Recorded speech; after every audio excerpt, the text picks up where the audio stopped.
The rain was pouring hard that afternoon, the kind that soaks through your clothes in seconds and makes the world feel heavier than it already is. A young boy stood outside a small school building, clutching his worn-out backpack tightly against his chest. His shoes were torn, his stomach was empty, and his eyes carried a quiet sadness that most people would walk past without noticing. But what happened next would change two lives forever. Before we begin, if you believe small acts of kindness can change the world, make sure to like, subscribe, and share your thoughts in the comments. Welcome to Kindness Story Hub, where real stories remind us that kindness always comes back in the most unexpected ways. Ethan Miller was just 13 years old when life started testing him in ways no child should have to face. He lived with his mother in a small, run-down apartment on the edge of town. His father had passed away years ago, leaving behind nothing but memories and unpaid bills. Every morning, Ethan walked nearly 2 miles to school. He never complained. He never asked for help. But hunger followed him like a shadow. Some days, his only meal was the free lunch provided by the school. Other days, even that wasn't enough. Despite everything, Ethan loved learning. Books were his escape. In the pages of stories, he found a world where anything was possible, where struggle could turn into success, and pain could transform into strength. One teacher noticed him more than others. Mrs. Thompson was a middle-aged English teacher with kind eyes and a calm voice. She had been teaching for over 20 years, but she still believed in something many had forgotten, that every student carried a story worth understanding. She saw Ethan staying late after class, pretending to read while others left. She noticed how he avoided group activities, not because he didn't care, but because he didn't have clean clothes or the confidence to fit in. One afternoon, she gently approached him. "Ethan," she said softly, "you don't have to stay behind every day. Is everything okay?" Ethan hesitated. He wasn't used to being asked that question. But something about her voice made him feel safe.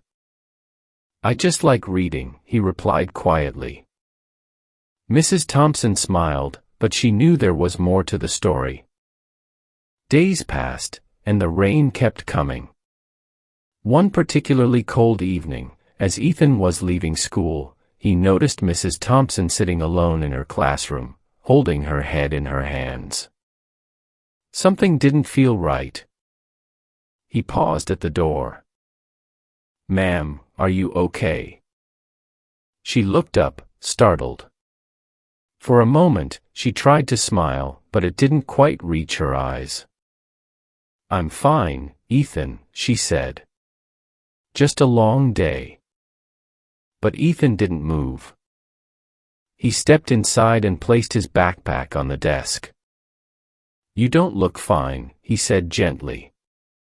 It was a simple sentence. Honest. Unfiltered. And somehow, it broke through the wall she had built around herself. Mrs. Thompson sighed. "My husband is in the hospital," she admitted. "He's been sick for weeks, Anne. I don't know how we're going to manage everything." Ethan listened quietly. He didn't have advice. He didn't have money. But he had something just as powerful, empathy. The next day, Ethan came to school carrying something unusual. A small paper bag. During lunch break, instead of eating, he walked to Mrs. Thompson's classroom and placed the bag on her desk. "What's this?" she asked. "It's for you," Ethan said. Inside the bag were 2 homemade sandwiches and a small note. "I know it's not much, but I thought you might not have time to eat.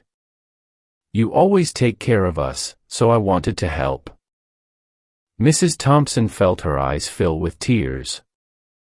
Here was a boy who barely had enough for himself, offering what little he had without hesitation. That moment stayed with her. Days turned into weeks. Mrs. Thompson's husband slowly recovered, and life began to settle again. But she never forgot what Ethan had done. She made sure he had extra books. She quietly arranged for him to receive additional meals at school. She encouraged him, believed in him, and reminded him that his future could be brighter than his present. Years passed. Ethan graduated high school with honors. Then college. Then came a scholarship to study business. Life didn't become easy overnight, but he kept going, step by step, day by day. And through it all, he carried one lesson in his heart: kindness matters. 10 years later, Ethan Miller was no longer the quiet boy with worn-out shoes. He was now a successful entrepreneur, running a growing company that helped small businesses thrive. But success hadn't changed him. If anything, it made him more aware of how far he had come, and who had helped him get there. One afternoon, while visiting his hometown for a business trip, Ethan decided to take a walk down memory lane. He passed by his old school. The building looked smaller now, older. But the memories were still alive. On impulse, he walked inside. The hallways were quiet. The same lockers, the same faded walls, it all felt familiar. And then, he saw her. Mrs. Thompson. She was sitting at her desk, grading papers, just like she used to. Her hair had more gray now, and her movements were slower, but her presence was the same, calm, warm, and kind. Ethan stood at the door for a moment, watching. Finally, he knocked gently. She looked up. "Yes," she said. For a second, she didn't recognize him. But then, "Ethan," she whispered. He smiled. "It's me." She stood up, stunned. "I can't believe it," she said, walking toward him. "Look at you, it's been so many years." They sat down and talked for hours. About life. About struggles. About growth. At one point, Mrs. Thompson sighed. "I'm thinking about retiring soon," she said. "It's been a long journey." Ethan nodded. "You've changed a lot of lives," he said. She smiled gently. "I tried my best."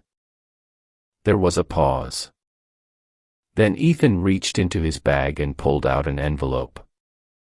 "What's this?" she asked.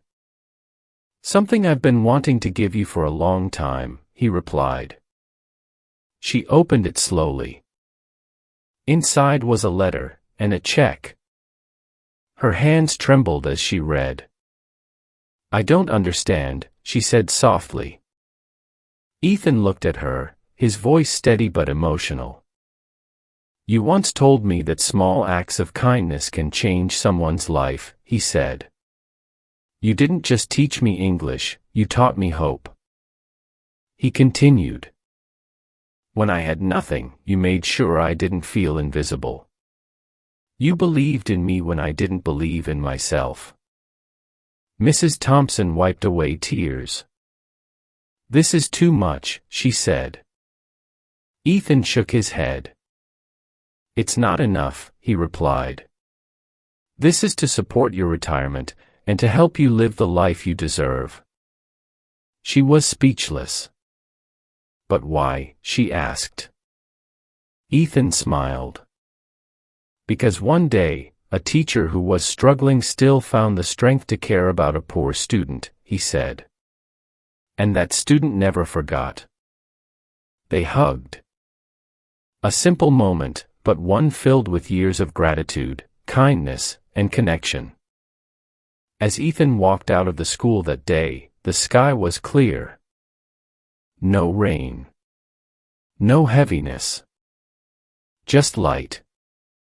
And maybe that's the beauty of kindness. You never know how far it will travel. A small act, a kind word, a simple gesture, can echo through someone's life in ways you may never fully see. But it matters. It always matters. So the next time you have a chance to be kind, even when you feel like you have nothing to give, remember Ethan. Remember Mrs. Thompson. And remember this. Kindness is never wasted. It comes back, sometimes years later, when you least expect it, but exactly when you need it. Thank you for watching. If this story touched your heart, don't forget to like, subscribe, and share it with someone who needs a little hope today. Because kindness starts with you.